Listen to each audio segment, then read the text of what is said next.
You know that moment when you realize the situation you're in is way bigger than you thought. For me, it happened on a Tuesday morning in August 2014. I was standing outside a treatment ward in Liberia, sweating through 2 layers of protective gear, watching a line of people stretch around the corner of the building and disappear into the dust. Some of them were walking, some weren't. And my supervisor turned to me and said, very quietly, "We don't have enough beds." That's when it hit me. This wasn't a contained outbreak anymore. This was something else entirely. My name is Dr. James Okafor, and I spent 4 months on the front lines of the 2014 West African Ebola outbreak, what the World Health Organization would later call the largest Ebola epidemic in recorded history. I was part of a rotating team of international medical volunteers working alongside Liberian healthcare workers who, honestly, were the real heroes of this story. Today I want to take you through what that experience was actually like.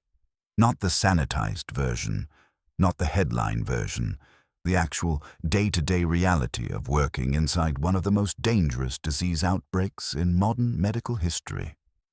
Because I think most people, when they heard Ebola in 2014, imagined something almost like a movie.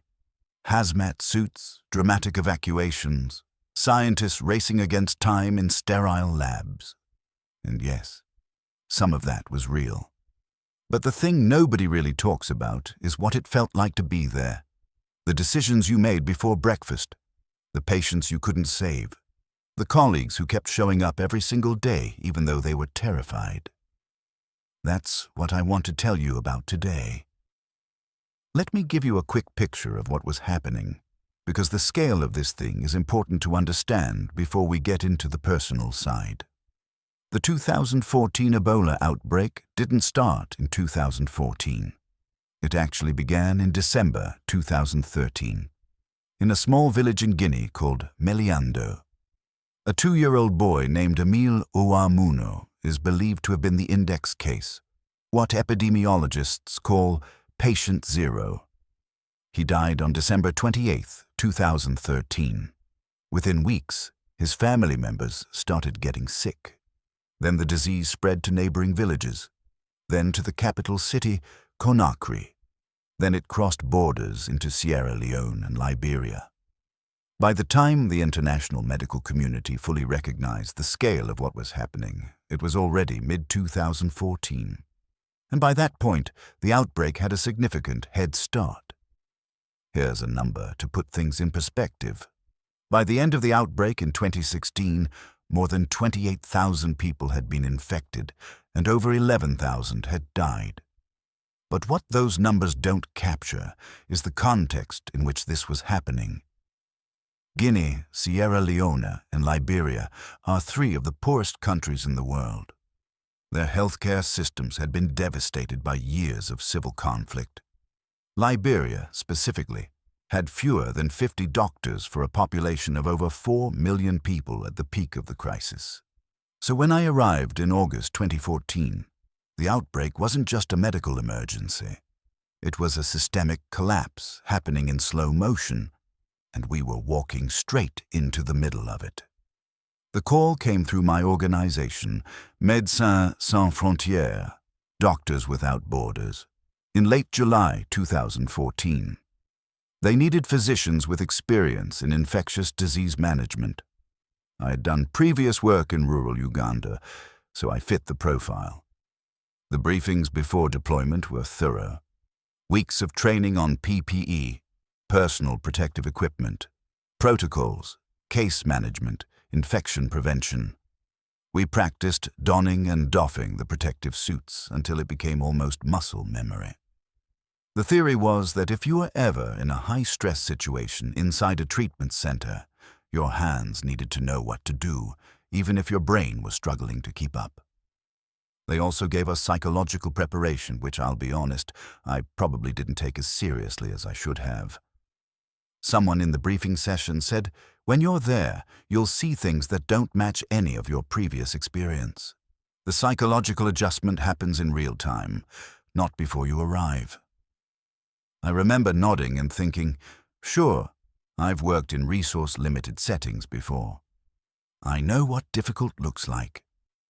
I did not know what difficult looked like. There were about 12 of us on the flight to Monrovia, the capital of Liberia. We didn't talk much. Everyone was in their own headspace, reading, sleeping, staring out the window. I remember the person sitting next to me, a Belgian nurse named Sophie, who had been deployed to the outbreak 3 weeks earlier and was returning from a brief leave. I asked her what I should expect. She thought about it for a second and said, "Expect everything to be harder than you think, and also expect people there to be stronger than you can imagine." That turned out to be exactly right. Landing in Monrovia felt ordinary at first, which was itself disorienting. The airport, the roads, the city. It all looked like any other West African capital I'd been to. Busy, hot, full of people going about their day. But then you started noticing the details.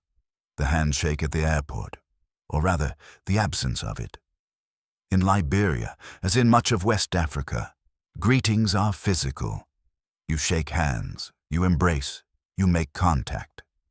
But everywhere we went in Monrovia that first day, people were greeting each other with a kind of modified wave, elbows touching instead of hands, or no contact at all.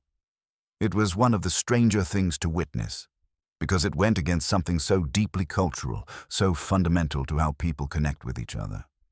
The city was also quieter than it should have been. Markets that would normally be crowded were thinned out. Schools were closed. There was a curfew in some areas. The government had declared a state of emergency in late July. Public gatherings were banned. Bodies had been found in the streets in some neighborhoods. People who had died before anyone could come to help them. There were chlorine wash stations at the entrance to almost every building. You could smell the bleach before you walked through any door. Our team was driven directly to a staging area on the outskirts of the city, where we were briefed by the country coordinator, a remarkable Guinean doctor named Dr. Fatoumata Diallo, who had been managing operations for the past 2 months. She didn't waste time on pleasantries. "We have 3 treatment units currently operational," she told us. "All 3 are over capacity. We're setting up a 4th. You'll be splitting between units based on specialty and experience. Rest today. Tomorrow morning, we start." Let me describe what an Ebola treatment unit looks like, because I think the image most people have is different from the reality. When you walk up to one, the first thing you notice is the structure of the space itself. Treatment units are divided into 2 main zones, a clean zone and a contaminated zone, called the high-risk zone. These 2 zones are physically separated, and the border between them is treated almost like a line you don't cross without going through an entire preparation ritual. In the clean zone, you have administrative areas, storage, a doffing station where people remove their PPE. In the high-risk zone, you have the patient wards, the triage area, the pharmacy, and the waste management section. The patient wards at our unit were a series of large tents, open on the sides to allow airflow in the heat. Inside each tent were rows of simple beds, cots, really, with plastic sheeting underneath them. Each patient had a bucket next to their bed for waste management, because one of the main symptoms of Ebola is severe vomiting and diarrhea. The smell inside those tents is something I can still recall very clearly if I think about it.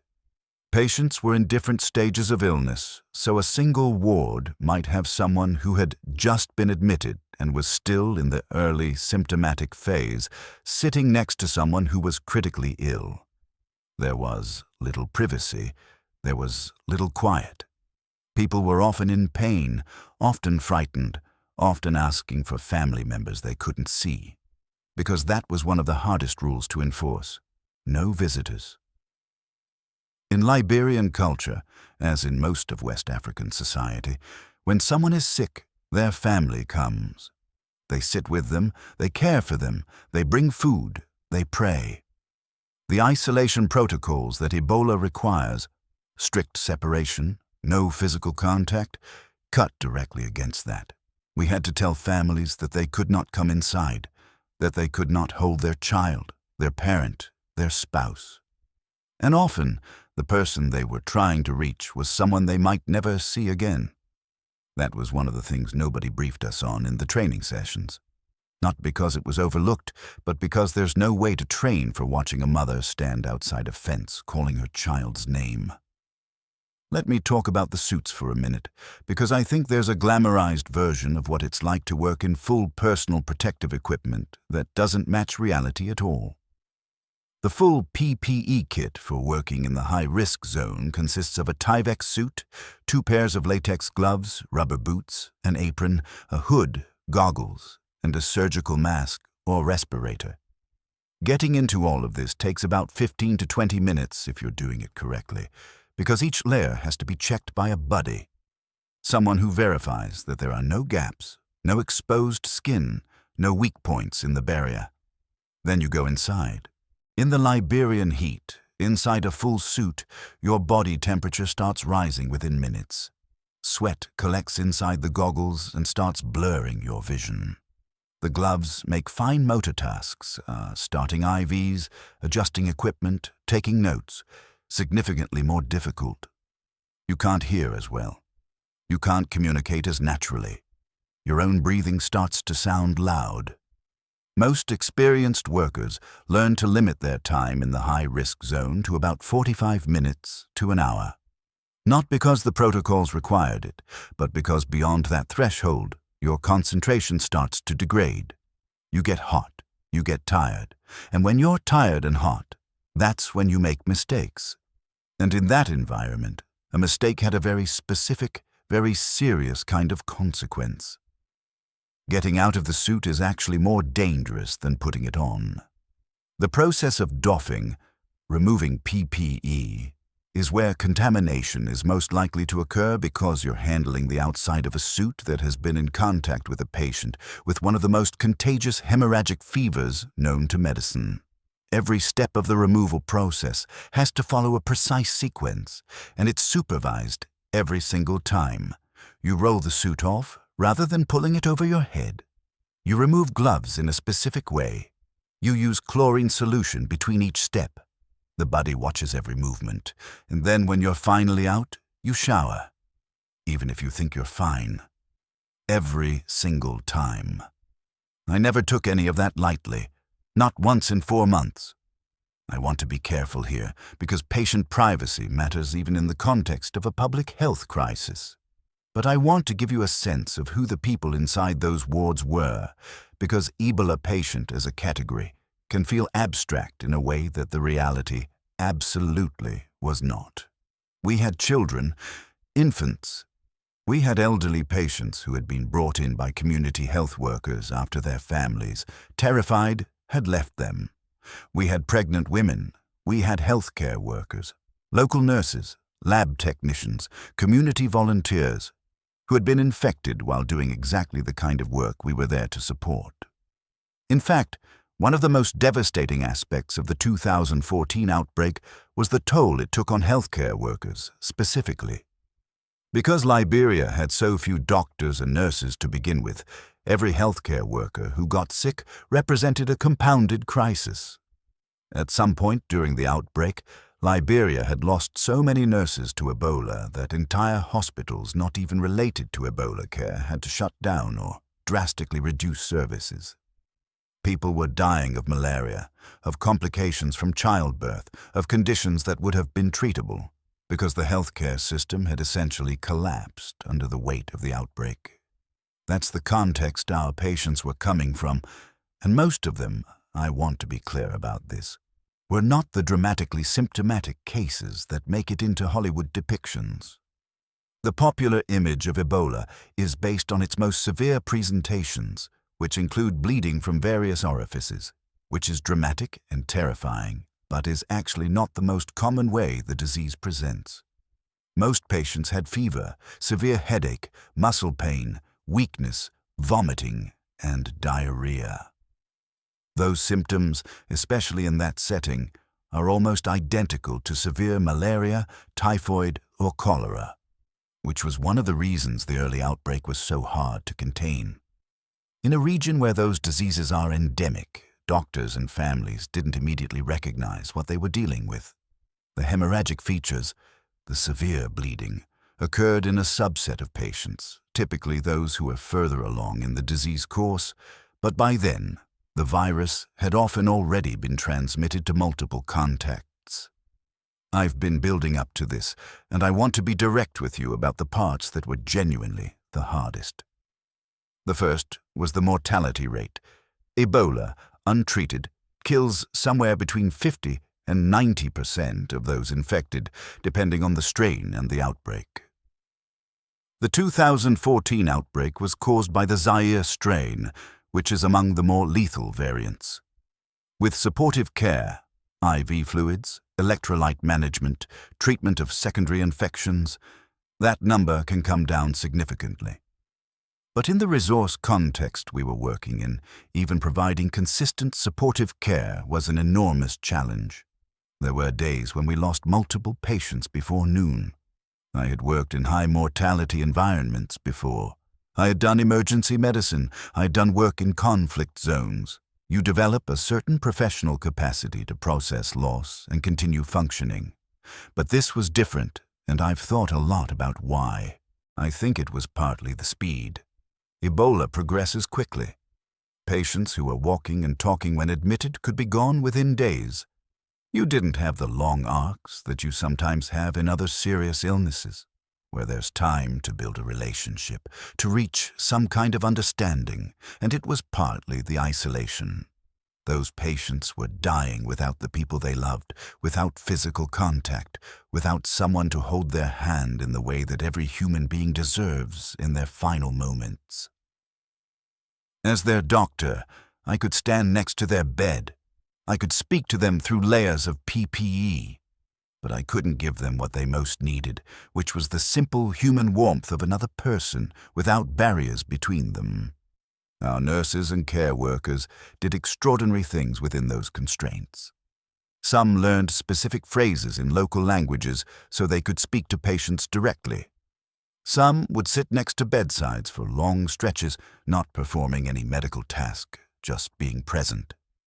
One nurse, a young Liberian woman named Mercy, told me she made a habit of telling each patient their name out loud when she entered the ward. "I see you," she said.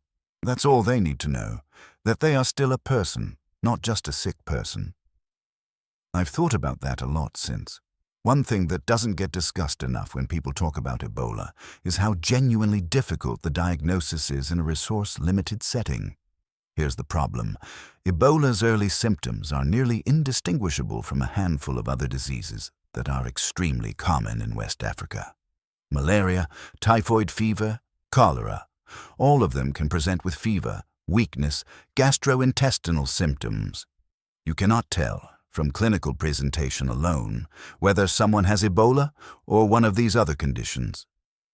To confirm Ebola, you need a PCR test, a polymerase chain reaction test that detects the virus's genetic material in the blood. These tests require a laboratory, specific reagents, trained technicians, and processing time. In the early days of our deployment, testing capacity was so limited that results could take 24 to 48 hours. Think about what that means practically. You have someone presenting with fever and diarrhea. They might have malaria. They might have Ebola. You don't know yet.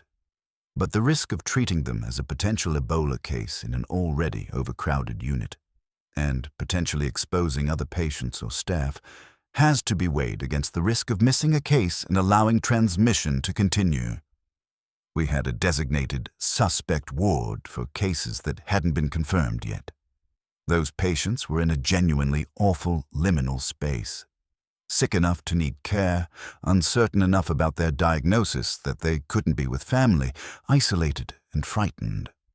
Some of them were eventually confirmed negative and discharged. Others were confirmed positive and moved into the confirmed patient ward. The ones who tested negative often had this complicated emotional response to their results. Relief at not having Ebola, mixed with whatever was actually wrong with them, which was often serious in its own right. and a kind of residual trauma from the experience of having been potentially exposed. I want to zoom out for a moment from the treatment unit and talk about what was happening in the broader community, because you can't understand the outbreak without understanding the social context. One of the most significant drivers of transmission in the 2014 outbreak was funeral practices. In many West African communities, when someone dies, the preparation of the body is a communal act. Family members wash the body, dress it, and participate in rituals that involve physical contact with the deceased. This is the community health workers, the real unsung heroes of this outbreak, were the people who did the difficult, necessary work of bridging that gap. They came from those communities, they spoke the local languages, they understood what they were asking people to give up, and they found ways to offer alternatives that preserved some of the dignity and meaning of the funeral process while reducing transmission risk. It was slow, painful work. But it made a difference. Let me tell you about a specific week because I think it illustrates things better than generalizations can. This was mid-September 2014. By this point, I had been in Liberia for about 6 weeks. The 4th treatment unit had opened. We were, by some measures, managing the surge. By other measures, we were barely holding on. That Monday, we admitted 23 new patients. Our unit had capacity for 80, and we were at 104. Tuesday, we lost a nurse. Not a foreign volunteer, a Liberian nurse named Emmanuel who had been working in healthcare for 15 years. He was 38 years old. He had 2 daughters. He had been taking every precaution. His infection was traced back to a period of the outbreak before full PPE protocols had been established across the country. But he had been sick for days before we had a confirmed result. And when he died, it went through our Liberian colleagues in a way that was simply devastating. The hardest thing about Emmanuel's death wasn't the grief, though that was real and significant. It was the question that followed.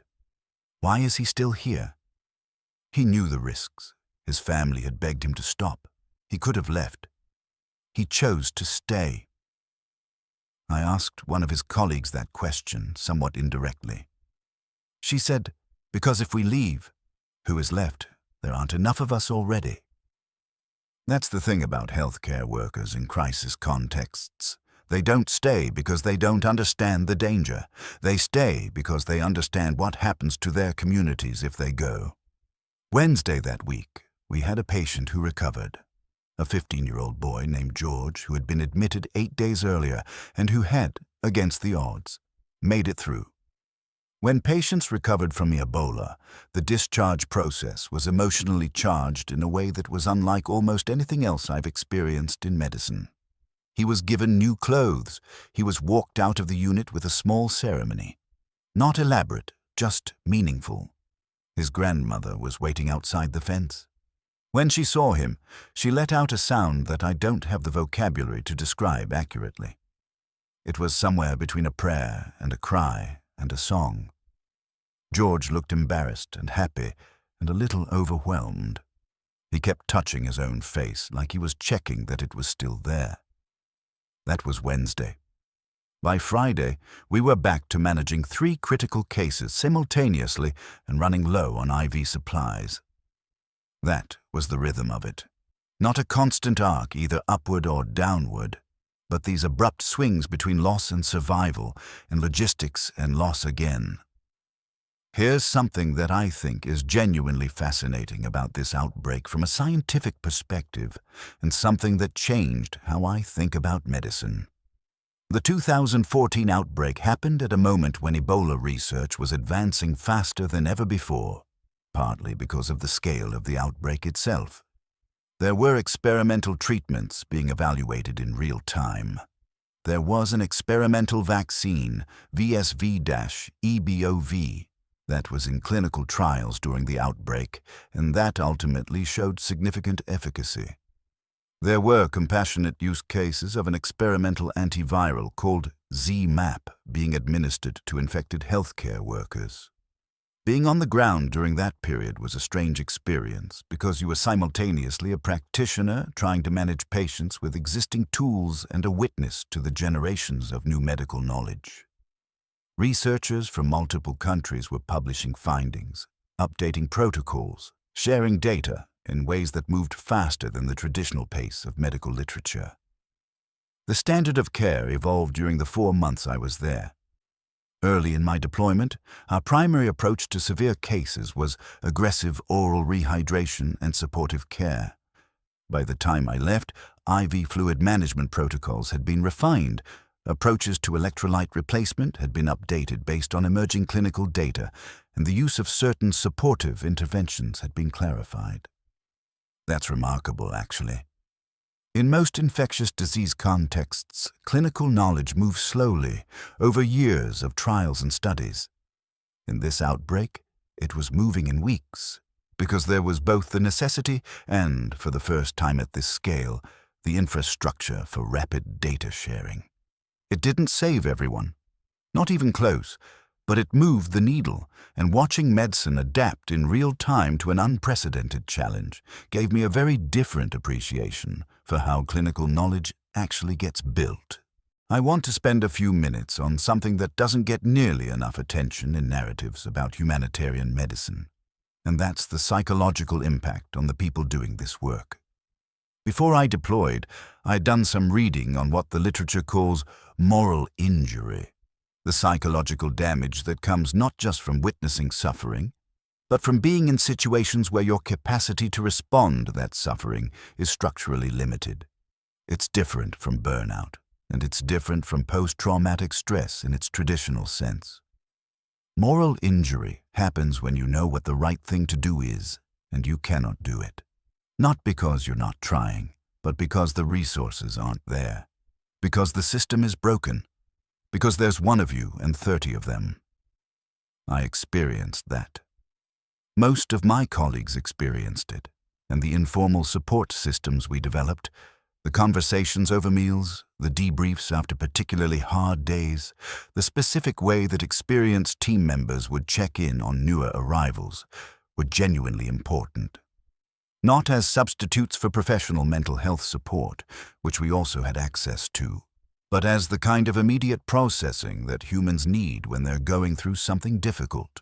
What I've thought about since, and what I think is worth saying openly, there is a culture in medicine, and particularly in humanitarian medicine, of projecting toughness, of not showing that things are affecting you because showing it feels like weakness, or because you're worried it will affect your team's morale, or because you simply don't have time to process anything until the work is done. That culture is harmful.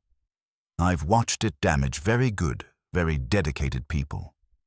The work itself is hard enough without adding the weight of performing in vulnerability on top of it. The people I saw do this work most sustainably were the ones who were able to be honest about what they were experiencing without letting it paralyze them, who could say, "Today was devastating," and then get some sleep and come back the next morning. That sounds simple. In practice, it requires a specific kind of emotional discipline that I don't think medicine trains people for enough. Let me tell you about when things started to turn. The trajectory of an outbreak isn't linear. It doesn't go up and then come smoothly down. It spikes and plateaus and spikes again. And in the early months of my deployment, the dominant feeling was one of running toward a fire that kept spreading. By October 2014, though, something started to shift. The combination of factors that eventually brought the outbreak under control began to come together. Safe and dignified burial teams, those community health workers I mentioned earlier, were operating across more of the country. Contact tracing, which is the process of identifying everyone who may have been exposed to a confirmed case, was becoming more systematic. New treatment units were opening. International support was finally arriving in meaningful quantities. The Ebola response in West Africa was one of the largest international humanitarian operations in recent history. At its peak, It involved thousands of international workers, billions of dollars in funding, military logistics support from multiple countries, and partnerships with local governments that were themselves operating under enormous strain. From inside the response, the arrival of additional resources was palpable, not dramatic. Nobody showed up one day and fixed everything. But there was a gradual increase in supply availability, in staffing ratios, in the capacity to actually implement the protocols we knew would work if we could implement them consistently. There's a concept in outbreak response called the epidemic curve, a graph that plots new cases over time. For the first several months of the 2014 outbreak, the curve was going up. And then, slowly, in late 2014 and into 2015, it started coming down. When you're inside an outbreak, you don't really see the curve. You see the patients in front of you. But you do start to feel a different energy when the tide begins to turn. There's less of that desperate scramble. There's slightly more space, slightly more time to do things properly rather than managing pure crisis. I was still deployed when the first signs of the turn became visible, and I remember thinking, carefully and with deliberate restraint, that it might actually be working.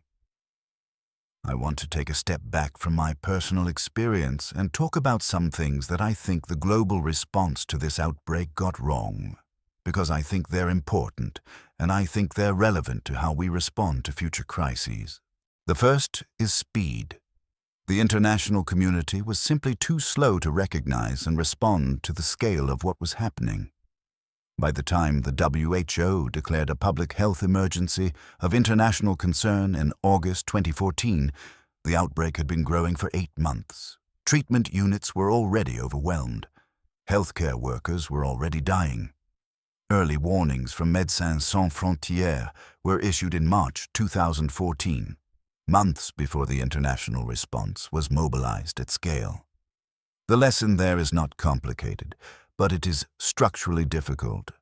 We need earlier, more robust mechanisms for escalating outbreak response before things reach critical mass. The infrastructure for that exists on paper.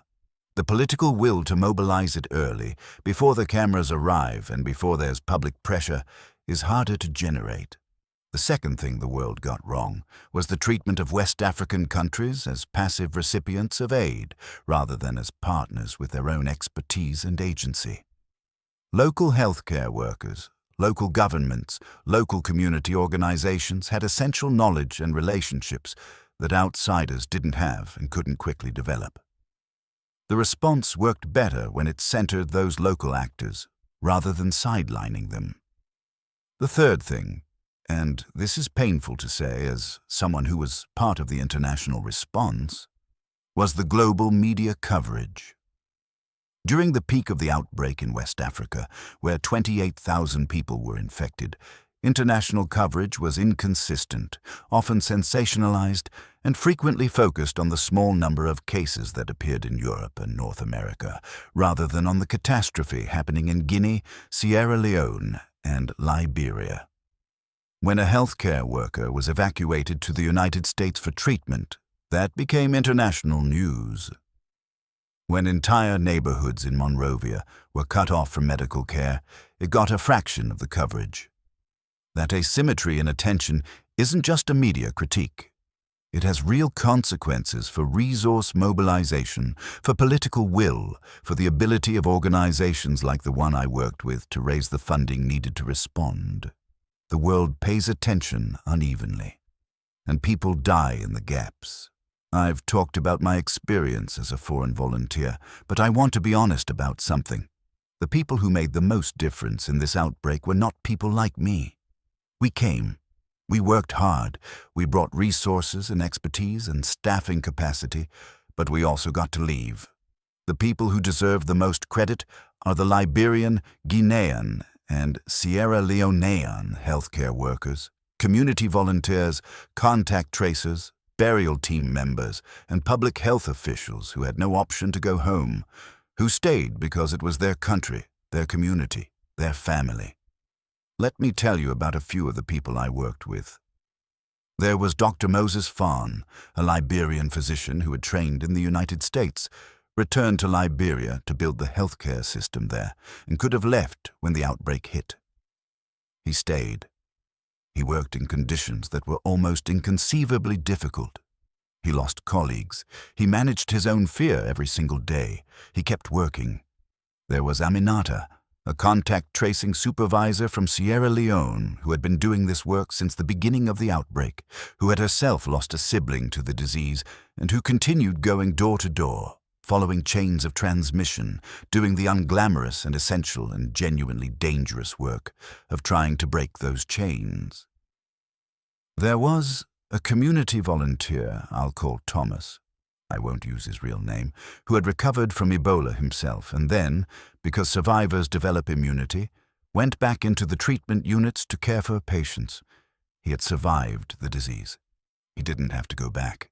He went back because he thought it would give patients hope to see that someone had made it through. He was right. I watched patients' faces change when they saw him. These are the people this story is really about. I left Liberia in late November 2014. By that point, the outbreak was still ongoing, but the trajectory was different. New cases were declining in Liberia, even as Sierra Leone and Guinea were still experiencing significant transmission. The treatment unit I had been working at was no longer over capacity. The departure itself was logistically straightforward but emotionally complicated. You pack your bags, you say your goodbyes, with elbows, not hands. And you get on a plane. I had to do a 21-day monitoring period when I returned, tracking my temperature twice a day and checking in with public health authorities. It was a strange experience. Being home, in a familiar environment, but with this daily reminder of where I had been and what I had potentially been exposed to. I was not infected. None of our international volunteers from that deployment were. But the monitoring period also gave me time to process, which I hadn't really had during deployment. And what I found, sitting at home, checking my temperature and staring at the ceiling, was that I had more to process than I had expected. It wasn't dramatic. I wasn't experiencing flashbacks or severe anxiety. It was more like a quiet, persistent sense of dislocation. The ordinariness of home, grocery stores, traffic, people complaining about minor inconveniences, felt jarring in a way I couldn't quite articulate to people who hadn't been through something similar. I sought out counseling, which I'd recommend to anyone returning from a high-intensity deployment. Not because something is wrong, but because something significant happened and it deserves to be processed with intention and support, rather than just shoved into a box and hope to stay there. Over time, the dislocation faded. What remained, and still remains, is a different kind of perspective, a recalibrated sense of what constitutes a real problem, a deep respect for healthcare workers in resource-limited settings, and a complicated relationship with the concept of global health equity. The gap between the medical care available in wealthy countries and what's available to people in places like Liberia. The 2014 Ebola outbreak was a watershed moment in global health in ways that are still playing out. The slow international response prompted significant reforms at the WHO. A new emergency funding mechanism was established. The international health regulations were reviewed. New preparedness frameworks were developed. Whether these reforms went far enough is still debated, and the COVID-19 pandemic, which exposed many of the same systemic vulnerabilities, suggests that in many ways they did not. But the commitment to doing better was real. The Ebola vaccines that were developed and tested during the outbreak are now available and have been deployed in subsequent Ebola outbreaks, including a 2019 outbreak in the Democratic Republic of Congo. The ability to vaccinate ring contacts, everyone who has been in contact with a confirmed case, has significantly changed the outbreak response calculus. Therapeutics have also advanced. A drug called immersive, a combination of 3 monoclonal antibodies, was approved in 2020 by the FDA for treatment of Ebola. In the 2018 to 2020 DRC outbreak, patients who received this treatment had significantly higher survival rates than those who received only supportive care. That matters. That's real progress. And it was built, in part, on the clinical data generated during the 2014 outbreak, including from the treatment units I was working in. So in some important sense, the scale of the 2014 catastrophe, as terrible as it was, accelerated the development of tools that are now saving lives in subsequent outbreaks. That's not a comfort, exactly, but it is a meaning.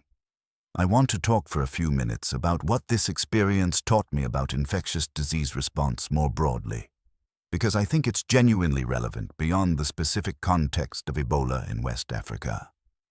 The first lesson is that infectious disease preparedness is not a charity concern.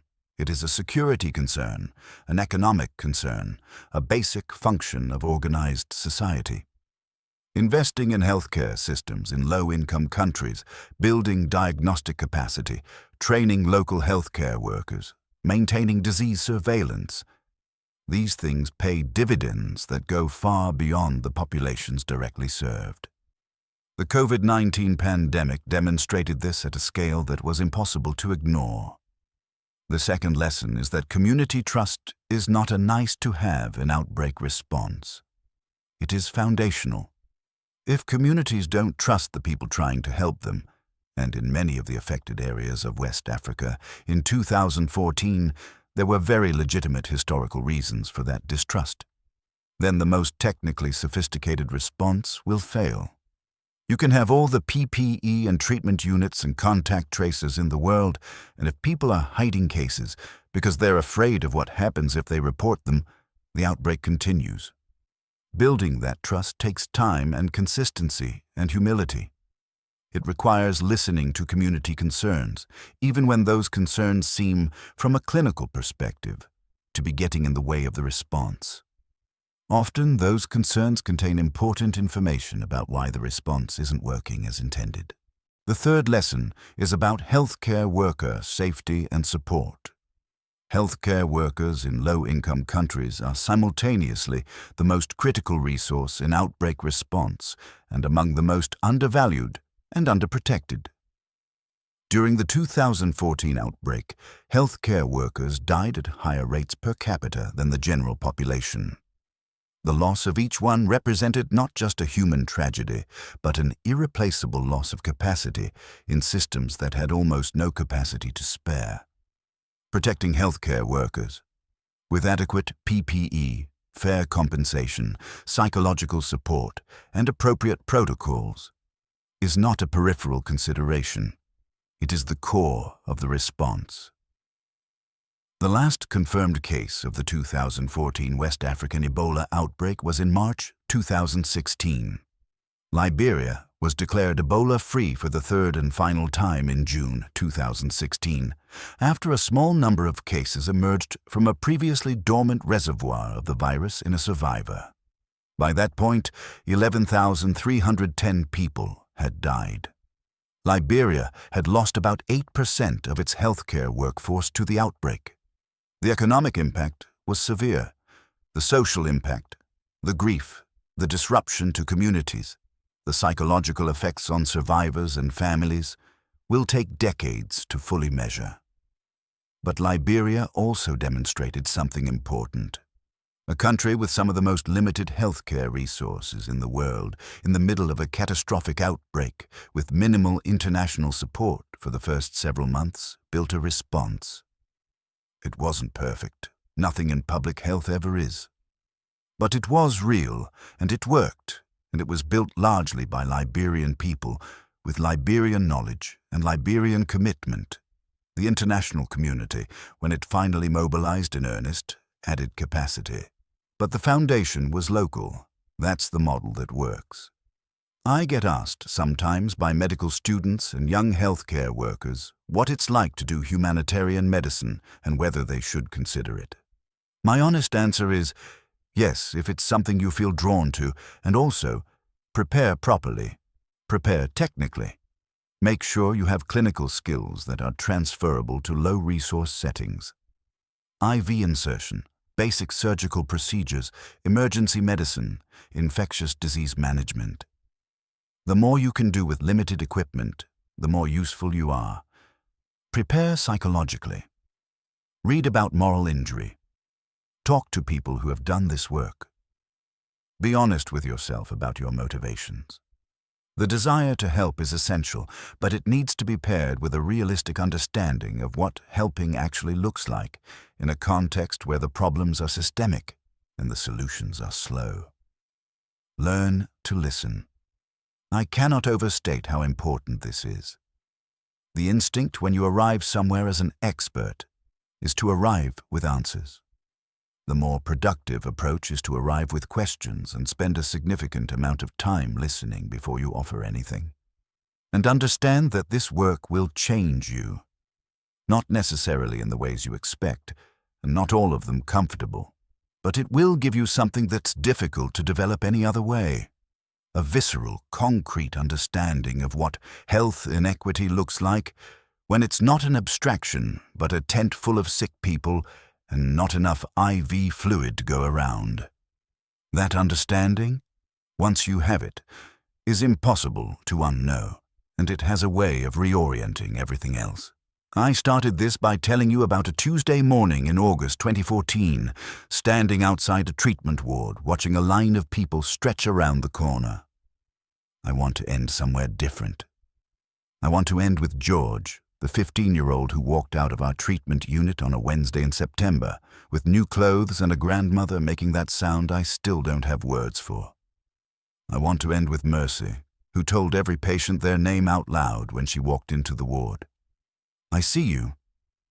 I want to end with the burial teams who went to houses that nobody else would go near, who handled the bodies of people they didn't know with dignity and care and professional composure, because they understood that how you treat someone at the end of their life says something about how much you value the life they had. I want to end with the contact tracers who walked dusty roads in the August heat, following chains of exposure backward through communities, doing work that is never glamorous and rarely acknowledged. And that is one of the most powerful tools public health has. And I want to end with Dr. Moses and Aminata and Thomas and Emmanuel, who stayed when they didn't have to, or who stayed until they could not anymore. The 2014 Ebola outbreak was a catastrophe. It didn't have to be the scale it became. There were failures of preparedness and failures of response time and failures of political will that cost thousands of lives. But inside that catastrophe, there was something else. There were people who showed up anyway, who kept showing up, who found ways to care for strangers in impossible conditions, and who refused to let the scale of the problem convince them that trying was pointless. That's not heroism in the movie sense. It's something quieter and more sustainable than that. It's just the decision, made fresh every morning, to do the work that needs to be done. I learned more in 4 months in Liberia than I have in almost any other period of my professional life. And the most important thing I learned wasn't medical. It was about what people are capable of when things are hard. The answer, at least in my experience, is more than you'd expect. If this story resonated with you, there are a few things I'd encourage you to think about. First, stay informed about global health. Not in an anxious way, but in a genuine, interested way. The next outbreak is not a question of if, it's a question of when and where. Understanding how they happen and how they're stopped makes you a better informed citizen and a more effective advocate for the policies that make communities safer. Second, if you're in healthcare or public health or epidemiology, look into organizations like Médecins Sans Frontières, Partners in Health, the CDC's Global Disease Detection Program, and the numerous national and regional health organizations doing this work around the world. There is always a need for skilled, prepared, psychologically grounded people who want to work in difficult contexts. Third, support equitable global health infrastructure. This sounds abstract, but it's not. It translates to specific funding decisions, specific political choices, specific priorities in international aid and development.